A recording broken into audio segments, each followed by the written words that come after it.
investisseurs, d'accord. Alors, je me présente. Moi, je suis Hicham Benmir, je suis ingénieur agronome, je suis représentant de la pépinière Arbre Vert. On a commencé à travailler sur la multiplication et la sélection des plants de caroubier en 2007-2008.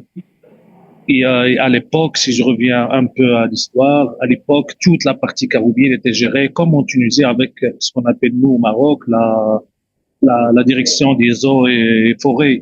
Et le caroubier n'était jamais considéré comme un arbre fruitier, mais surtout comme un arbre forestier qui est utilisé pour d'autres caractéristiques, d'autres avantages environnementaux plus que fruitiers. Alors après que bon, il y a l'intérêt qui commence à se sentir, il y a des investisseurs qui commencent à s'intéresser à la caroube, c'est que là on commence à voir le caroubier d'un autre angle. Ah, c'est un arbre forestier. Ça, c'est plus un arbre forestier, mais c'est un arbre fruitier qui peut être vu de façon lucrative, qui peut ramener de l'argent pour les petits agriculteurs, pour l'investisseur. Et puis, la cerise sur le gâteau, c'est toujours, et là, c'est caractéristique environnementaux comme espèce qui résiste à la sécheresse, qui participe à la conservation des sols et tout ça. Alors, et là, moi, je vais répondre à des questions d'investisseurs et des agriculteurs quand ils veulent investir dans cette culture de caroubier. La première chose qu'on va demander, alors, c'est quoi les coûts, les prix de vente sont connus maintenant, mais qu'est-ce que ça va me demander en termes de coûts de production, en termes de coûts d'investissement, et qu'est-ce que je vais faire, quel type de plan, quelle variété, est-ce que moi je cherche le marché de la graine ou de la pulpe ou voilà. Alors, moi, je me rappelle en 2008-2007, moi aussi, quand je m'entendais, j'entends caroubier, c'était pour moi, bon, c'est de la gousse caroube, je faisais même pas la différence. Pour moi, c'était toutes les gousses, c'était les mêmes. Mais après, en discussion avec des industriels qui font de la gomme, quand on m'a dit, bah, écoute, Hicham, faites attention, pour la gousse de caroube, on paye pas la gousse au même prix. C'est pas toute la gousse qu'on a sur le marché, c'est le prix, il dépend de certaines qualités. Alors là, on disait, écoutez, bon voilà, on vient au Maroc. Au Maroc, comme en Tunisie, on a une certaine, une grande hétérogénéité génétique. Heureusement, c'est un grand avantage, c'est que par exemple, si je parle Maroc, les gousses qu'on a de caroubier qu'on a au Maroc, entre la population du nord qu'on a dans le Rif et dans le nord du Maroc et la population du sud, il y a une très très grande différence. Ce qui intéresse les industriels, moi je parle de l'industriel au Maroc, mais il est le même partout. Maintenant, c'est la gomme. C'est Madame Zohara tout à l'heure, elle a parlé de E412, de la gomme de caroube qu'on utilise comme épaississant dans les glaces, comme un gélifiant. C'est ça la vraie utilisation de la grande partie de la. Après, il y a d'autres utilisations comme sirop, comme sous-produit, il y a plein d'utilisations. Mais l'utilisation maintenant qui régule le marché, c'est la gomme de caroube. Et cette gomme de caroube, elle est extraite de la graine. Ça veut dire, moi, en tant qu'industriel, je m'intéresse à la graine. Ça veut dire, si je veux acheter un fruit, je vais m'intéresser au fruit là où il y a un grand pourcentage de graines. Alors ça, c'est le premier critère qui nous a intéressés, qui va intéresser les agriculteurs et les investisseurs. C'est qu'on va chercher des clans ou des variétés qui ont un grand pourcentage de cette notion que je vais présenter mon travail qu'on l'a fait depuis 2009 pour sélectionner les premières variétés au Maroc et puis on est passé à la multiplication pour servir les projets d'investissement et de multiplication. Alors, Monsieur Edouard, juste pour faire passer les slides. Alors, c'est vous qui devez gérer ça, je pense, depuis votre. Ouais.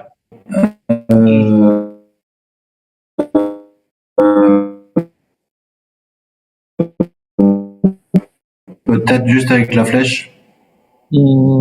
Ah oui, commencez à le faire parce que ça fait. Si on va variété, il y avait que des plants qui étaient produits par les eaux forêts, qui étaient sud-semis pour d'autres d'autres avantages. C'est pas comme arbre fruitier.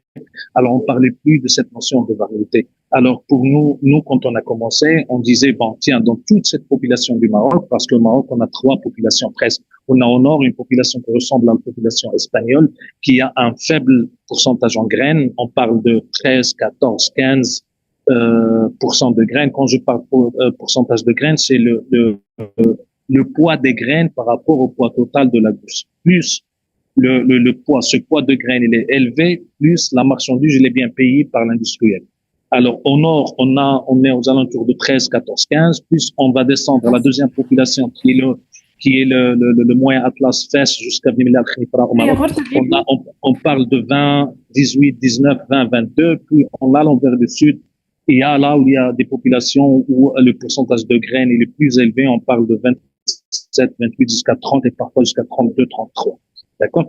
Alors, au sein de cette population naturelle qui existait au Maroc, où il n'y avait aucune variété qui était déterminée, on était intéressé à sélectionner des clones ou par après qu'on va les appeler des variétés qui vont intéresser les industriels, qui vont intéresser les investisseurs. Alors, on a commencé par différentes zones de sélection. Et pour la pro-sélection, c'est une sélection facile, normale, classique, c'est la sélection massale qui, premièrement, on fait plus ni de croisement génétique, ni de création variétale, non. C'est juste une sélection en entonnoir, c'est qu'on va prendre toutes les sélections qu'on a au Maroc, on va déterminer certains critères. En fonction de ces critères, on va essayer d'énumérer certains arbres après pour les faire ressortir comme variété. Alors, on a commencé par une sélection primaire. C'est que, par exemple, on va aller dans une région, on va déterminer des critères. Par exemple, on va dire, bon, le premier critère, c'est le rendement de l'arbre, qu'il soit très élevé. Deuxièmement, c'est le rendement de graines par gousse. Et troisièmement, c'est le degré d'alternance. Après, on va passer aux autres critères descriptifs qui sont botaniques ou agronomiques. Une fois on va énumérer ces espèces, il faut passer parce que, par exemple, je donne l'exemple, si par exemple dans la région de Meknès ou la région du nord du Maroc, je vais trouver un clan, par exemple, qui est intéressant, il a tous les caractères en vert, il a des rendements en graines qui sont élevés, des rendements par arbre qui sont élevés, un degré d'alternance qui est faible. Alors, premièrement, j'ai deux choses. Je dois prouver que ces caractéristiques génétiques, ils doivent être transmissibles à la descendance. Je vais prendre cet arbre et je vais prendre le greffon et je vais produire sa descendance F1 et je vais la mettre dans un autre verger, je vais la suivre. L'essentiel, c'est que les caractéristiques génétiques doivent être transmissibles à la descendance et que ces caractéristiques ne doivent pas être changées par le changement de terroir. D'accord? Alors, c'est un travail de sélection qui était global en fonction de ces 4 ou 5 critères. Voilà. À la base de ce travail qui a duré 8 ans ou 9 ans presque, on a pu sélectionner 5 variétés, d'accord, qui ont tous un rendement en graines entre 20 et 25%, un rendement élevé en gousse, et puis un faible degré d'alternance. Le degré d'alternance, c'est la production en année en année. L'arbre de caroubier, il n'a pas une production régulée année en année, une année en on et une année en off la production. Alors on a sélectionné ces 4 ou 5 variétés pour la première fois au Maroc. Après, maintenant qu'on a les variétés, alors il faut passer à la multiplication. Pour les multiplier, on peut pas passer par la méthode traditionnelle, par semis, ce qu'ils font les eaux et forêts, tout ça, parce qu'on va pas garder les caractéristiques génétiques. Alors, on doit passer par une méthode asexuée, parce que le semis, c'est la méthode la plus simple pour multiplier un plant de caroubier, mais il a des inconvénients. Premièrement, le caroubier, c'est un arbre qui déwick, ça veut dire un semis va nous donner 50% mâle femelle. Quand je dis 50% mâle, ça veut dire qu'il n'est pas productif. Et les 50%, il y a une grande hétérogénéité. Aucun plant ne ressemble à l'autre. Et puis, l'entrée en production qui reste un frein pour l'agriculteur ou pour l'investisseur. Parce qu'un arbre, un plant issu de semis, il va prendre 9 ans, 10 ans, parfois 14 ans, 15 ans pour entrer en production, contrairement au plant greffé ou bouturé. Alors, le semis, on va l'oublier parce que on peut pas l'utiliser pour des programmes d'investissement lucratifs. Alors là, c'est juste des photos pour dire que il y a trois catégories pour les plants Karoubi. Il y a des plants qui sont 100% femelles, des plants 100% mâles, et puis il y a des plants qui sont hermaphrodites. Ils sont même pas mâles et femelles. Comme bon, comme plusieurs arbres. C'est pas une caractéristique que pour le Karoubi. Alors, il reste pour multiplier les arbres, il reste le bouturage, mais le bouturage, on l'utilise pas au Maroc parce que premièrement, manque de matériel végétal. Il faut beaucoup de matériel végétal. Et deuxièmement, il faut le système racinaire de bouturage. Il est fasciculé, il est traçant, alors que le Karoubi est destiné pour des gens qui sont secs et voilà. Alors là, on a besoin de systèmes de semis qui a un pivot très fort. La culture in vitro aussi, il est essayé au Maroc, mais c'est une technique qui est un peu chère.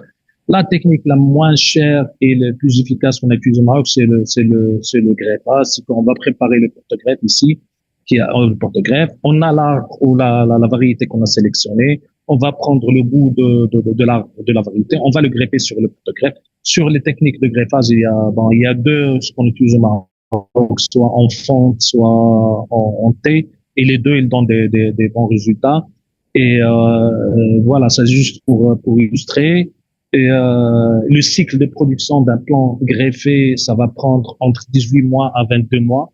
D'accord? 22 mois, on peut avoir un plan greffé. Et moi, j'invite là les partenaires, les frères tunisiens à ne pas refaire parce que nous aussi au Maroc, quand on a commencé au début, on était avec les plants non greffés semi, voilà, et on a perdu beaucoup de temps.